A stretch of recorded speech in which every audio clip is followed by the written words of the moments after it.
Gue bilangin ya, kalau ada keluarga yang meninggal dunia, lebih baik lu datang melayat.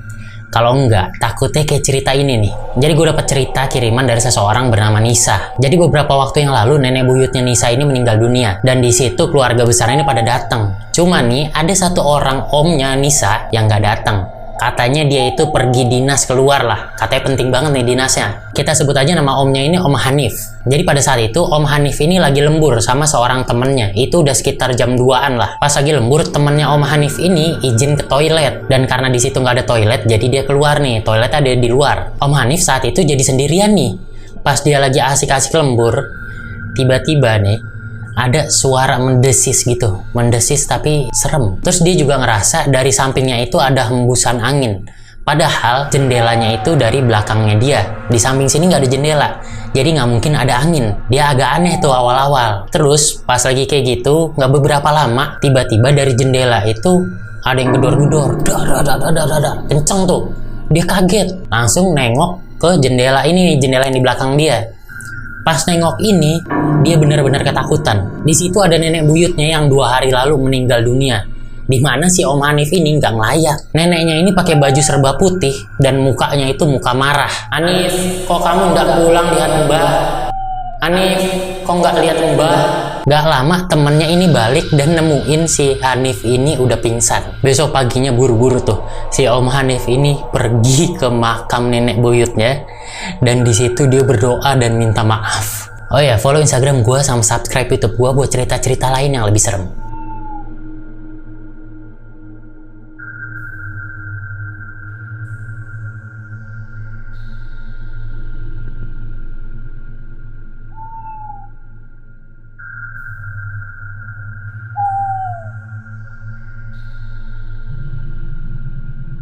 Tempat-tempat horor di Indonesia biasanya bentuknya apa? Palingan rumah sakit, rumah kosong, atau gedung tua. Tapi kalau menurut gua sekarang ada tambahan, sekolah.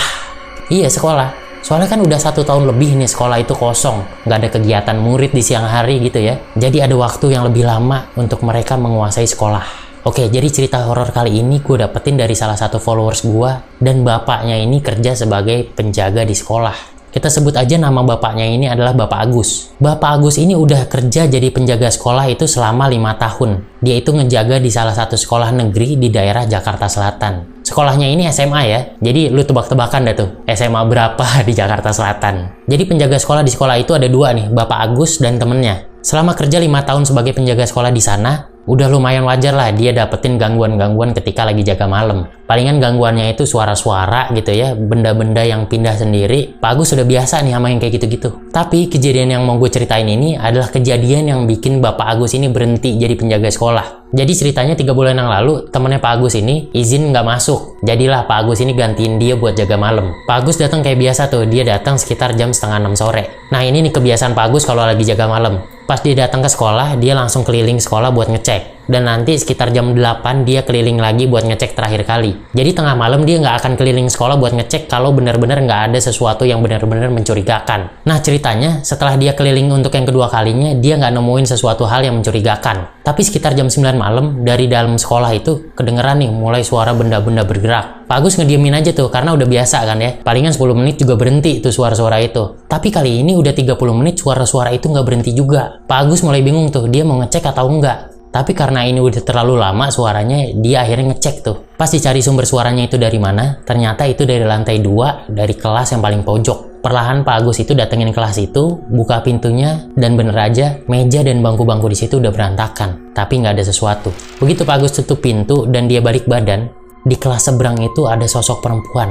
Itu adalah kuntilanak. Ini baru pertama kalinya nih Pak Agus ngelihat penampakan yang begitu jelas. Biasanya cuma sekelebat-sekelebat doang. Pak Agus ngeliatin kuntilanak itu sekitar 10 detikan lah. Pas Pak Agus ini mulai memalingkan pandangannya, dia ngeliat nih di ujung mata kuntilanak itu terbang ke arah dia. Asli merinding gue nih.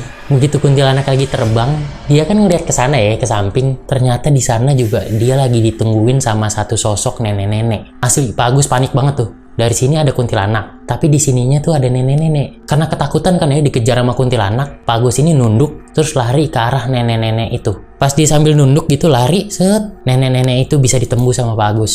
Asli, Pak Agus panik banget ya. Dia ke posnya ngambil barang-barangnya, terus langsung ngunci pagar gitu dan pulang. Besokannya dia berhenti itu dan memutuskan buat jadi ojek online. Awas lo ya masih pada sekolah, bentar lagi masuk. Ini adalah cerita tentang Rena. Rena adalah sosok yang tinggal di sekitar kantor baru gua. Dia ditemukan oleh Jero. Ya, Jero seorang indigo. Sosok Rena ditemukan sedang menyendiri dan menangis. Dia memiliki pesan. Dulunya Rena tinggal juga di apartemen ini. Dia menjalin hubungan cinta dengan pria yang benar-benar dia cintai. Tapi ternyata hubungan ini berujung menjadi toxic relationship. Pacarnya hanya menemui Rena ketika dia haus akan aktivitas. Semakin lama, pacarnya ini semakin tidak peduli dengan Rena dan akhirnya mulai menjajakan Rena menjadi wanita tunasusila. Puncaknya, Rena ini dipaksa untuk berhubungan dengan 3 pria yang salah satunya adalah pacarnya sendiri. Rena melawan, tapi dia sengaja dijatuhkan tubuhnya dari apartemen yang sangat tinggi. Tubuh Rena ditemukan sudah bersimbah darah dan dinyatakan. Padahal faktanya dia tidak melakukan itu. Sosok Rena masih terus bergentayangan di apartemen ini karena masih ada pesan yang belum tersampaikan. Kalau lu pengen baca versi lengkapnya, kalian bisa langsung aja ke link yang ada di bio gua, ke Twitternya Jero. Di sana dibahas tuntas cerita tentang Rena. Langsung aja klik link yang ada di bio gua, atau kalau kalian pengen ngedukung gua, kalian juga bisa dengan cara beli karya kita di Karya Karsa. Di sana ada ebook bergambar dan juga video eksklusif tentang Rena ini. So, langsung cus di link yang ada di bio gua. Asli ini kacau banget sih. Coba lu bayangin, lu lagi tidur, terus tengah malam kebangun, dan pas kebangun ini ngelihat sosok menyeramkan lagi kayak gini-gini nih. Asli kacau banget sih ini ceritanya. Jadi ini cerita dari seseorang bernama Rian. Beberapa bulan yang lalu, Rian ini lagi kena COVID. Yang positif di keluarganya itu cuma dia doang. Jadinya harus isolasi sendiri. Dia diisolasi di sebuah hotel yang nggak terlalu jauh dari rumahnya. Hotelnya ini nggak tua-tua banget, tapi juga nggak baru-baru banget. Hotel standar lah. Awalnya Rian ini berharap biasa aja. Tapi masalahnya, tiap malam dia itu pas tengah malam selalu kebangun. Nggak tahu kenapa tuh, selalu kebangun aja deh pokoknya. Terus tiap kebangun ini, Rian ini ngerasa kalau dia itu selalu diperhatiin dari berbagai sisi. Terus Rian berusaha buat tidur lagi. Tapi nggak beberapa lama kemudian pasti dia ini kebangun terus kayak ngedenger ada suara jalan gitu. Tapi suaranya ini berasa kayak dari dalam kamarnya. Begitu terus tuh dari hari pertama, kedua, ketiga, sampai puncaknya di hari keempat nih. Ini kejadian bener-bener asli kacau banget. Jadi setelah makan malam, Rian ini berusaha buat tidur. Tapi susah tuh. Jadi Rian ini berusaha buat tidur tapi sambil main handphone. Lumayan lama tuh, mungkin sekitar sejam 2 jam lah dia main handphone. Terus sekitar jam 11 malam dia ini ketiduran. Pada jam setengah 12 malam, tiba-tiba Rian ini kebangun. Gara-gara kakinya itu berasa kayak ada yang nyolek-nyolek. Nah, pas Rian ini kebangun dan ngelihat ke arah kakinya, dia itu ngelihat ada sosok perempuan dengan badan yang penuh luka dan juga muka yang bisa dibilang hancur.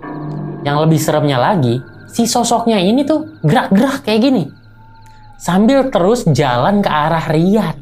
Rian di situ, buset, udah ketakutan setengah mati. Dia ini berusaha buat nutup dirinya pakai selimut, tapi nggak tahu kenapa dia itu berasa selimutnya kayak di gini-gini nih.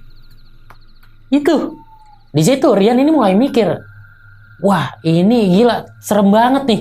Ada sosok menyeramkan di kamarnya, tapi dia nggak bisa keluar kamar, soalnya kan dia lagi isolasi. Terus ya mau nggak mau, si Rian ini bertahan lah dengan kondisi badan tertutup selimut. Kurang lebih selama 10 menit, Rian itu terus ngerasa kalau selimutnya itu dipegang-pegang. Badannya itu disentuh-sentuh gini nih. Sampai akhirnya sentuhan itu udah nggak ada lagi. Dan ketika Rian ini beraniin buka selimutnya, ya sosok itu menghilang.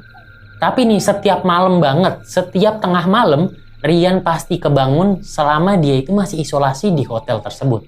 Asli gila banget ya. Coba lu bayangin deh, lu isolasi sendirian di hotel yang belum pernah lu tempatin, ada sosok menyeramkan, dan lu itu dipegang-pegang begini. Sosoknya itu ya gini-gini lagi, asli kacau. Lu kalau suka cerita-cerita horor, lu harus banget mampir ke YouTube gua. Di sana banyak video-video yang harus lu tonton karena itu seru-seru banget ceritanya. Semalam aja gue baru upload video baru. Nih thumbnailnya. Search aja Jody Aditya ataupun klik link yang ada di bio gua. Buat perempuan gue ingetin lagi dan lagi. Sebelum lo buang pembalut lo, kalau lagi mens, lo itu harus cuci sampai bersih. Ini ada kejadian lagi nih. Waktu itu kan gue udah pernah cerita ya pembalut. Ini ada lagi nih. Ini gue dapet cerita lagi nih dari seseorang, gak gue sebutin lah namanya ya. Jadi waktu itu pas dia ini baru-baru mens, mungkin umur-umur belasan gitu, orang tuanya ini udah ngingetin dia, cuci pembalutnya sampai bersih sebelum dibuang. Awal-awal mens beneran tuh sama dia dicuci sampai bersih terus baru dibuang.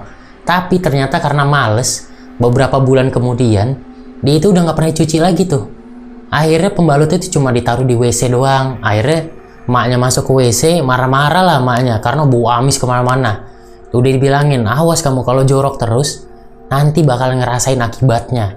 Udah dibilangin kayak gitu, masih aja ngeyel. Karena dia takut sama emaknya, akhirnya dia tetap nggak dicuci itu tapi. Dia bawa ke kamar, diumpetin lah di salah satu pojok, terus kalau udah kekumpul beberapa, dibuang sama dia ke saluran air di depan rumahnya. Terus beberapa saat kemudian, emaknya ini ternyata pas lagi baru masuk kamar, si anak ini nih lupa buang. Ketahuan lah mamanya, dimarahin lagi tuh. Dibilangin lagi di situ, awas kamu nanti rasain akibatnya gitu. Taunya pas malam, dia itu langsung sesak napas, kayak orang asma gitulah. Dibawa ke dokter, berhari-hari nggak sembuh juga. Terus nih, besok malam ya, pas dia lagi tidur, dia itu kebangun lah tengah malam. Pas lagi kebangun ini, dia itu ngeliat ada sosok kuntilanak lagi berdiri di tempat dia naruh si pembalut kotornya itu, di sisi kamar, di pojokan tempat gelap gitu. Kuntilanaknya ini agak miring gitu ya, dia jadi bisa ngeliat tuh mukanya hancur, dan kuntilanak ini lagi jilat-jilatin pembalutnya. Wah, dia ketakutan tuh, dia kabur ke kamar emaknya, cerita, terus kata emaknya, emang enak kan udah dibilangin dari dulu pembalut tuh harus dibersihin bener-bener terus baru dibuang. Emang enakan ya, udah sana mandi gitu, disuruh mandi lah. Terus keesokan harinya tuh tiap malam tiap hari gitu ya, dia tuh masih bisa ngelihat juga tuh itu kuntilanak masih ada di rumahnya. Tapi beda-beda tempatnya, mungkin di dapur, terus di ruang tamu, di mana itu beda-beda. Terus si anak ini cerita lagi lah ke emaknya, kalau dia tuh masih ngeliat si kuntilanak ini. Terus kata emaknya bilang kalau kepercayaan di sana, kalau udah ada satu makhluk yang ngejilat darah dari pembalut lu, dia bakalan jadi suka sama lu dan akan terus-terusan nempel. Dia panik ya. Tapi untung aja tuh setelah dia doain gitu ya, 1 minggu kemudian barulah dia udah nggak ngeliat lagi tuh kuntilanak. Makanya lu kalau mens sebelum dibuang harus dibersihin deh, daripada lu diikutin sama ditempelin. Follow Instagram gua sama subscribe YouTube gua. Banyak cerita yang lebih menarik di sana. YouTube gua bakalan aktif terus ya, seminggu 2 kali. Oke? Follow sama subscribe sekarang.